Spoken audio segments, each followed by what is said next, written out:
ମହାରାଜ ଖାରବେଳ ତୋଷାଳୀ ବା ତୋସରା ରାଜଧାନୀରେ ରାଜୁତି କରୁଥିବା ପୂର୍ବରୁ ଅର୍ଥାତ୍ ଜୈନ ତୀର୍ଥଙ୍କର ପାର୍ଶ୍ୱନାଥ ଏବଂ ମହାବୀରଙ୍କ ସମୟରୁ ଏହି ଅଞ୍ଚଳରେ ଜୈନ ଧର୍ମ ବିସ୍ତାର ଲାଭ କରିଥିଲା।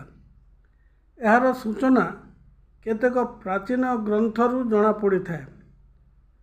ଗୋଟିଏ କିମ୍ବଦନ୍ତୀମୂଳକ ଉଦ୍ଧୃତ ଆଖ୍ୟାନ ଉପସ୍ଥାପନା କରିବାକୁ ଯାଉଛି।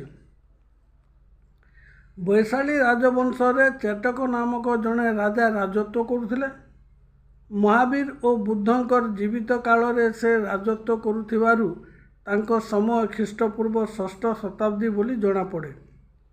ମଗଧ ଇତିହାସରୁ ଜଣାପଡ଼େ ଯେ ଲିଚ୍ଛବିଗଡ଼ର ରାଜା ଚେଟକ ତାଙ୍କ ପୁତ୍ରୀ ଛେଲନାଙ୍କୁ ବିମ୍ବିସାର ବିବାହ କରିଥିଲେ। ଚେଟକ ତ୍ରିଶିଳାଙ୍କର ଭାଇ ହେତୁ ଛେଲନା ମହାବୀର ସ୍ୱାମୀଙ୍କର ମାମୁଁ ଝିଅ ଭଉଣୀ ଥିଲେ। ରାଜା ଚେଟକଙ୍କର ଅନେକ ରାଣୀ ଥିଲେ। ସେମାନଙ୍କଠାରୁ 7ଟି କନ୍ୟା ଜନ୍ମଲାଭ କରିଥିଲେ।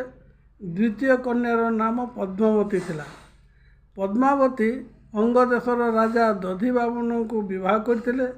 ସେହି ପଦ୍ମାବତୀଙ୍କ ସମ୍ବନ୍ଧରେ ଭରତେଶ୍ୱର ନାମକ ଗୋଟିଏ ପ୍ରାଚୀନ ଜୈନ ଗ୍ରନ୍ଥରେ ଏହି ଆଖ୍ୟାନଟି ରହିଛି। ଥରେ ରାଜା ଦଧିବାହନ ରାଣୀ ପଦ୍ମାବତୀଙ୍କ ସହ ଗୋଟିଏ ହାତୀ ପିଠିରେ ବସି ପାରିଧି ପାଇଁ ବାହାରି ପଡ଼ିଲେ। ସେତେବେଳେ ରାଣୀ ଗର୍ଭବତୀ ଥିଲେ। ବଣ ମଧ୍ୟରେ ଭ୍ରମଣ କରୁ କରୁ ହଠାତ୍ କିଛି ସମୟ ପାଇଁ ହାତୀର ମୁଣ୍ଡ ବିଗିଡ଼ିଗଲା। ତେଣୁ ହାତୀଟି ଅତି ଜୋରରେ ଏଣେ ତେଣେ ଦୌଡ଼ିବାକୁ ଲାଗିଲା। ରାଜା ପ୍ରାଣ ରକ୍ଷା କରିବାକୁ ଯାଇ ଗୋଟିଏ ବଡ଼ ବୃକ୍ଷର ଶାଖାକୁ ଧରି ପକାଇଲେ। କିନ୍ତୁ ରାଣୀଙ୍କର ସେପରି ସାହସ ହେଲା ନାହିଁ। ସେ ଗର୍ଭାବସ୍ଥାରେ ଥିବାରୁ ଏପରି ଦୁଃସାହସ କରିପାରିଲେ ନାହିଁ। ତେଣୁ କୌଣସି ପ୍ରକାରେ ହାତୀ ପିଠିରେ ସମ୍ଭାଳି ହୋଇ ବସି ରହିଲେ। ରାଣୀଙ୍କୁ ପିଠିରେ ବସାଇ ହାତୀ ଜଙ୍ଗଲ ଭିତରେ ବହୁ ଦୂରକୁ ଚାଲିଗଲା। ସେଆଡ଼େ ରାଜା ଦଧିବାମନ ଅତି ଦୁଃଖିତ ମନରେ ରାଣୀଙ୍କୁ ହରାଇ ଏକାକୀ ରାଜ୍ୟକୁ ଫେରିଗଲେ। ହସ୍ତୀର ପାଗଳାମି ଦୂର ହେବାରୁ ସେ କୌଣସି ଏକ ସ୍ଥାନରେ ସ୍ଥିର ହୋଇ ରହିଲା। ପୁଣି ରାଣୀଙ୍କୁ ପିଠିରୁ ଓହ୍ଲାଇବାର ସୁବିଧା କରିଦେଲା। ସେହି ଅଜଣା ଅଶୁଣା ସ୍ଥାନରେ ରାଣୀ ଗୋଟିଏ ପୁତ୍ର ସନ୍ତାନ ଜନ୍ମ କଲେ। ପୁତ୍ରର ନାମ କର୍କଣ୍ଡୁ ରଖାଗଲା। ରାଣୀ ଯେଉଁଠାରେ ପୁତ୍ର ଜନ୍ମ କଲେ ସେଠାରୁ ଅନତି ଦୂରରେ କେତେକ ଜୈନ ଶ୍ରମଣ ଏକ ଆଶ୍ରମ ବା ମଠରେ ରହୁଥିଲେ। ରାଣୀଙ୍କୁ ଅସହାୟ ଅବସ୍ଥାରେ ଦେଖି ଶ୍ରମଣମାନେ ତାଙ୍କୁ ସେହି ମଠରେ ଆଶ୍ରୟ ଦେଲେ ଏବଂ ଶିଶୁପୁତ୍ରର ଯତ୍ନ ନେଲେ। କାଳକ୍ରମେ ଶିଶୁପୁତ୍ର ତାଙ୍କଠାରୁ ଅସ୍ତ୍ରଚାଳନା ଓ ଯୁଦ୍ଧ ବିଦ୍ୟା ଶିକ୍ଷା କଲା। କେତେ ବର୍ଷ ପରେ ସେଠାରେ ସେ ଗୋଟିଏ ରାଜ୍ୟ ସ୍ଥାପନ କଲେ। କର୍କଣ୍ଡୁଙ୍କ ପ୍ରତିଭା ଓ ଶକ୍ତି ଧୀରେ ଧୀରେ ବୃଦ୍ଧି ପାଇଲା। ନିକଟବର୍ତ୍ତୀ ସାମନ୍ତ ରାଜାମାନେ ତାଙ୍କର ଅଧୀନରେ ରହିଲେ। ଯେତେବେଳେ ସେ ପୂର୍ଣ୍ଣ ଯୌବନ ଲାଭ କଲେ ସେତେବେଳେ ଅଙ୍ଗରାଜ୍ୟ ଜୟ କରିବା ଇଚ୍ଛାରେ ଯୁଦ୍ଧଯାତ୍ରା କଲେ।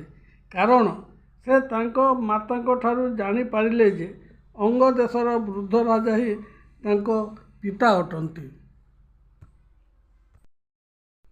ସେ ଅଙ୍ଗରାଜ୍ୟ ଅବରୋଧ କରିବାରୁ ପିତା ପୁତ୍ରଙ୍କ ମଧ୍ୟରେ ଭୀଷଣ ଯୁଦ୍ଧ ଆରମ୍ଭ ହେଲା। ରାଣୀ ପଦ୍ମାବତୀ ଏଥିରେ ମର୍ମାହତ ହୋଇ ପଡ଼ିଲେ ଏବଂ ଉଭୟଙ୍କ ମଧ୍ୟରେ ଶାନ୍ତି ସ୍ଥାପନା କଲେ। ଏହି ଘଟଣାର କିଛି ଦିନ ପରେ ରାଜା ଦଧିବାମନ ପୁତ୍ର ହସ୍ତରେ ରାଜ୍ୟଭାର ଅର୍ପଣ କରିଦେଇ ନିଜେ ସନ୍ନ୍ୟାସ ବ୍ରତ ଅବଲମ୍ବନ କଲେ। ଉପରୋକ୍ତ ଆଖ୍ୟାନ ଅନୁସାରେ ଜୈନ ଗ୍ରନ୍ଥମାନଙ୍କରୁ ପ୍ରମାଣିତ ହେଉଛି ଯେ କରକଣ୍ଡୁଙ୍କ ଦ୍ୱାରା ଏକ ବିଶାଳ ସାମ୍ରାଜ୍ୟ ସ୍ଥାପନ ହୋଇଥିଲା। ପରବର୍ତ୍ତୀ କାଳରେ ଅଙ୍ଗ, ଚେଦି ଓ ବଙ୍ଗକୁ ଏକତ୍ର କରି ତ୍ରିକଳିଙ୍ଗ ନାମ ସୃଷ୍ଟି ହୋଇଥିଲା। ଶ୍ରୀଯୁକ୍ତ ଏଲ୍ ସାହେବଙ୍କର ମତରେ ଆଧୁନିକ ବିଳାସପୁର, ରାୟପୁର, ଉଦୟପୁର ଓ ଛତିଶଗଡ଼ ମଧ୍ୟରେ ସେ ରାଜ୍ୟଟି ବିସ୍ତାର ଲାଭ କରିଥିଲା ଏବଂ ତାର ରାଜଧାନୀ ଥିଲା କାଞ୍ଚନପୁର।